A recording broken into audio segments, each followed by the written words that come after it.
माताओं को कभी भी अपने पति के अतिरिक्त और तो और कहां तक कहें, स्वयं अगर भगवान भी आ जाए ना, तो पतिव्रता नारी को चाहिए कि अपने पति के अतिरिक्त और किसी के भी चरणों का स्पर्श कर कर प्रणाम ना करें। ये माताओं के लिए विशेष रूप से है।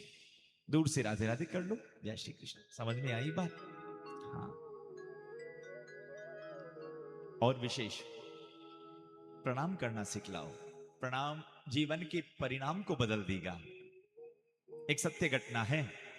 एक कोई निसंतान दंपत्ति थे महाराज। ये एक निसंतान दंपत्ति, भगवान का दिया हुआ, उनके पास सब कुछ था, पर उन्हें कोई औलाद नहीं थी, उन्हें कोई संतान नहीं थी। बस जब उन्हें कोई संतान नहीं थी ना, तब उन्हें भगवान शंकर की बड़ी आराधना करी। भगवान शंकर प्रसन्न हुए। भगवान शंकर जब प्रसन्न हुए तो भगवान शंकर ने कहा कि मांगो बेटा, क्या वरदान मांगना चाहते हो? कह दिया कि प्रभु हमें संतान नहीं है, संतान होने का आशीर्वाद दे दो।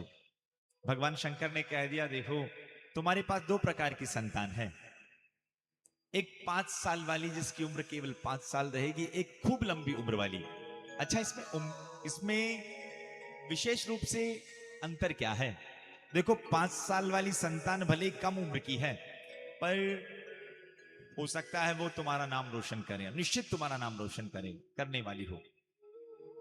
और लंबी उम्र वाली, भले लंबी उम्र वाली संतान होगी, पर तुम्हारा नाम रोशन हो ना हो उसका हमें पता नहीं। तो इतने में हाथ जोड़कर कह दिया, काम करो, 5 साल की उम्र वाली ही संतान दे दो, केवल 5 साल की उम्र वाली। ठीक है, भगवान की कृपा से उस निसंतान दंपत्ति के यहां आज संतान हुई। 1 साल, 2 साल, 3 साल, 4 साल तुरंत निकल गए। जब एक 4 साल निकले तो अब पंडित जी के मन में विचार आया कि अब क्या करूं, बालक को केवल 5 साल का होने में 1 साल इसकी उम्र है। बड़े बड़े ज्योतिषों के पास जाकर अपने बेटा की कुंडली दिखाई और कहा कि ये केवल 1 साल बचने वाला है, कोई उपाय है? कोई मंत्र तंत्र कुछ हो जिससे इस लाला की उम्र बढ़ जाए, कोई उपाय है? तो आज कह दिया कि हाँ, एक उपाय है। कहा क्या? उपाय यह है कि अगर आपके पुत्र को किसी सिद्ध संत का आशीर्वाद लग जाए तो तुम्हारे पुत्र की उम्र बढ़ सकती है। सिद्ध संत वो कहां मिलेंगे ये हमें पता नहीं। अब उस बालक को 1 साल बाकी था, बस उसे काशी के घाट पर ले जाकर एक कुटिया बनाकर वो पंडित जी महाराज कहने लगे, बेटा इस गली से जो भी आ जाए उसको प्रणाम करना, जो भी आ जाए उसको प्रणाम करना। अब वो जो भी आ जाए, जो में सब आ गए, चाहे कुत्ता आओ, चाहे बिल्ली आओ, स्त्री आओ, पुरुष आओ, चाहे कोई भी आओ, उनको वो प्रणाम करने लगा। बस जब खूब खूब प्रणाम करने लगा ना, एक दिन की बात है, योग की बात, उसी गली के भीतर से सप्त ऋषि होकर गुजर रहे थे। 7 ऋषि, सप्त ऋषि। और जब सप्त ऋषि जब होकर गुजर रहे थे ना महाराज, तो सप्त ऋषियों को उस बालक ने दंडवत प्रणाम किया। जब प्रणाम किया तो सप्त ऋषियों ने एक साथ कह दिया, चिरंजीवी भव। पंडित जी दौड़ते हुए आए कि ये क्या? महाराज आपने जिसको चिरंजीवी भव होने का आशीर्वाद दिया वो 3 दिन में मरने वाला है, और ये आशीर्वाद, या तो आपका आशीर्वाद झूठा रहेगा।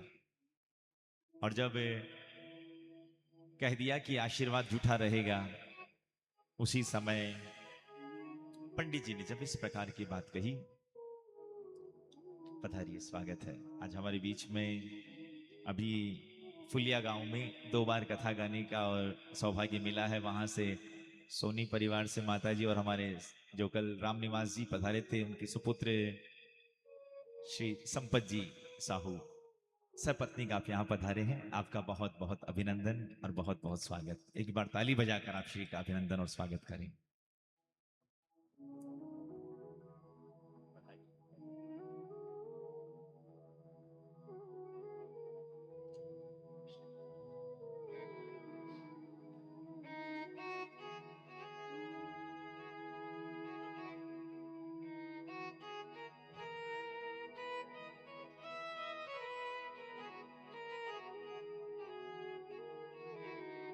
बोली बाल कृष्ण लाल की जय जय श्री राधे, जय जय श्री राधे श्याम।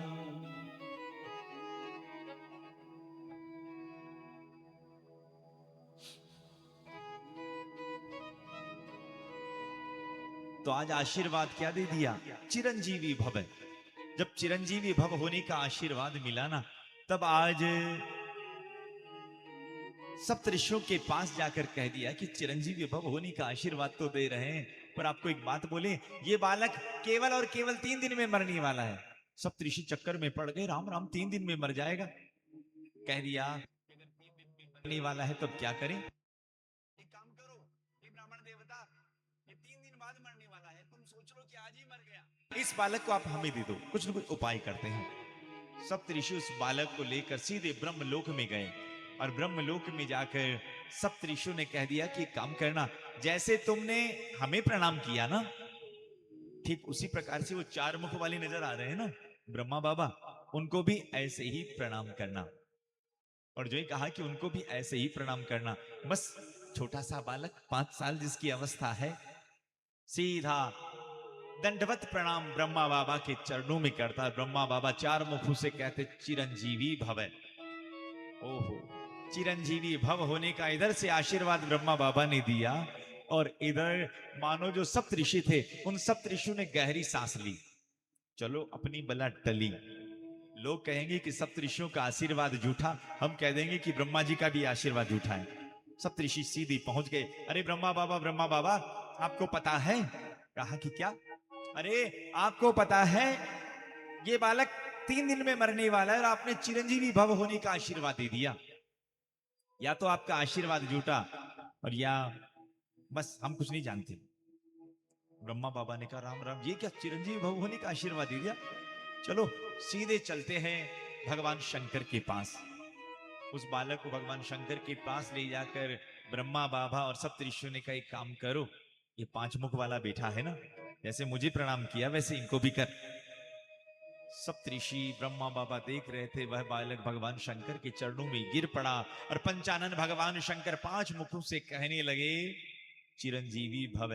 ब्रह्मा बाबा गहरी सांस लेकर बैठे, सप्तऋषियों ने गहरी सांस ली। चलो अपनी बला टली। लोग कहेंगे कि आशीर्वाद झूठा, तो हम तो कह देंगे कि जिसके पास लाने और ले जाने का डिपार्टमेंट है वो भगवान शंकर है। भगवान शंकर के पास किसका डिपार्टमेंट है? लाने और ले जाने का।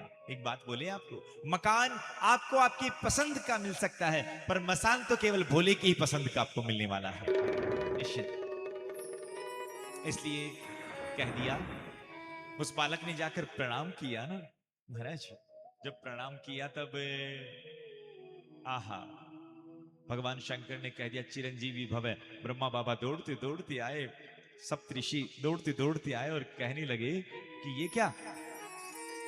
जो ही बोला कि महाराज आपको पता है आपने इस बालक को चिरंजीवी भव होने का आशीर्वाद तो दे दिया है, पर यह बालक केवल और केवल 2 दिन का मेहमान रह गया है, 2 दिन के बाद मरने वाला है।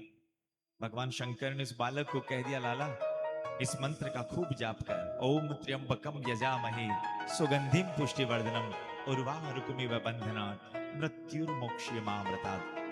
वह बालक मृत्युलोक में आकर खूब जाप करता है, खूब जाप करता है, खूब जाप करता है। इधर यम के दूत आए, पासा फेंकने लगे, पर वो पासा फेंक ना पाए।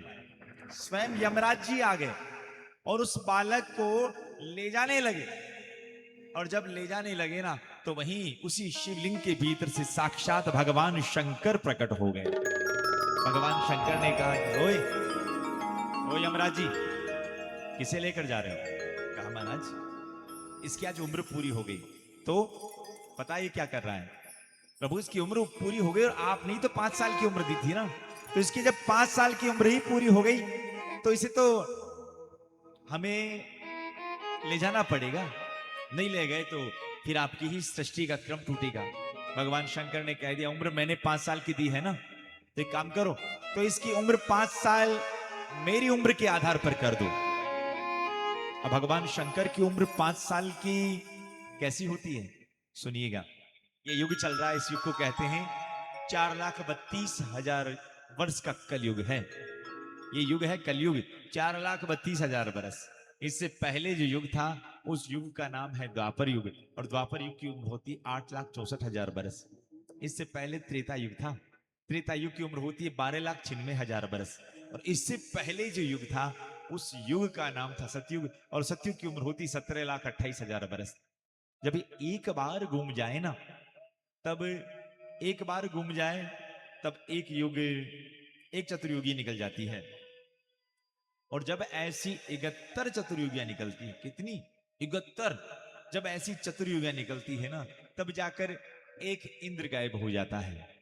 और जब ऐसे 14 इंद्र बदलते हैं, 14 इंद्र, तब जाकर ब्रह्मा जी का एक दिन होता है।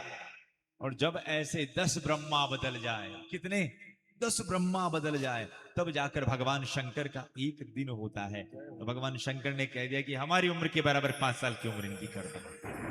वह बालक आज भी चिरंजीवी में एक गिना जाता है, और उनका नाम है मार्कंडेय जी महाराज, जिनके नाम पे पूरा पुराण है। सज्जनों, इसका कारण क्या है? मार्कंडेय जो मुनि है, उनके जीवन का परिणाम कैसे बदला, जबकि उम्र केवल 5 साल की थी। 5 साल की उम्र वाले मार्कंडेय महाराज की जीवन की रेखा ही 5 साल की थी, लेकिन केवल और केवल प्रणाम करना सीख लिया ना, तो प्रणाम उनके जीवन के परिणाम को तक बदल देता है। समझे आप? इसलिए प्रणाम करना आना चाहिए। बालकों को भी प्रणाम करना सिखलाओ, ऐसा करोगे तो आनंद मिलेगा। तो जीवन में अगर हाँ हम दिन की शुरुआत शीतलता के साथ करेंगे, सोम के साथ करेंगे, चंद्र के साथ करेंगे, शीतलता के साथ करेंगे, अपने जीवन में अपने आप मंगल होने लगेगा।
कह रहे हैं, जितासनो, एक आसन जीतो, जितासनो, है ना।